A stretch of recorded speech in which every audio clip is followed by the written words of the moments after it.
மூடும் அவர்களுடைய தோழர்களோடும் குடும்பத்தார்களோடும் அல்லாஹ் நம்மை ஒன்று கூட்டுவானாக.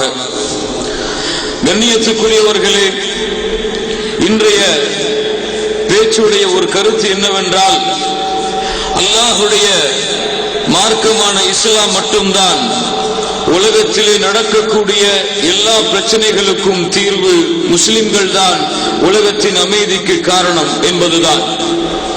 கண்ணியத்துக்குரியவர்களே, அல்லாஹ் ரப்புல் ஆலமீன் படைத்த இறைவன் யார் வானங்களையும் பூமிகளையும் படைத்து ஆட்சி செய்து கொண்டிருக்கின்றானோ, யார் சூரியனின் நிறைவனோ, யார் நட்சத்திரங்களின் நிறைவனோ, யார் கடலின் நிறைவனோ, யார் பூமியின் நிறைவனோ, யார் 7 வானங்களின் நிறைவனோ, யார் அரிசி நிறைவனோ, அந்த ரப்புல் ஆலமீன் அல்லாஹு லா இலாஹ இல்லா ஹுவல் ஹய்யுல் கய்யூம், யார் நிரந்தரமானவனோ, யார் மரணம் இல்லாதவனோ, யார் உயிருள்ளவனோ, குல் ஹுவல்லாஹு அஹத் அல்லாஹு ஸமத் லம் யலித் வலம் யூலத் வலம் யகுல் லஹு குஃபுவன் அஹத், யார் ஒருவனோ, யாருக்கு தேவைகள் இல்லையோ, யாருக்கு குழந்தைகள் இல்லையோ, யாருக்கு பெற்றோர்கள் இல்லையோ, யார் அவனை போன்று இல்லையோ அந்த ரப்புல் ஆலமீன், யாருக்கு குழந்தைகள் இருக்க முடியாதோ, யாருக்கு பெற்றோர்கள் இருக்க முடியாதோ, யாருக்கு அழிவு இல்லையோ, யாருக்கு முதலும் இல்லையோ,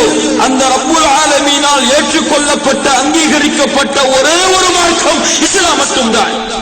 இன்னத்தீன இன்தல்லாஹில் இஸ்லாம். படைத்த இறைவன் சொல்லுகிறான், வானங்களின் பூமிகளின் இறைவன் சொல்லுகிறான், இன்னத்தீன இன்தல்லாஹில் இஸ்லாம்.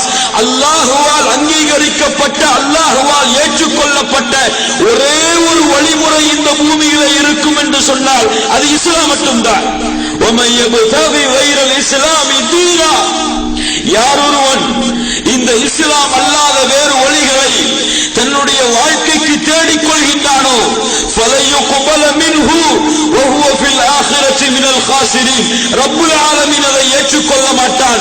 நாளை மறுமையில் மிகப்பெரிய நஷ்டவாளிகளாக அவர்கள் மாறிவிடுவார்கள். கண்ணியத்துக்குரியவர்களே, இந்த உலகத்தில் இன்றைய நிகழ்வுகளை பார்க்கிறோம். இந்த உலகத்தில் இப்போது நடக்கக்கூடிய காரியங்களை பார்க்கிறோம்.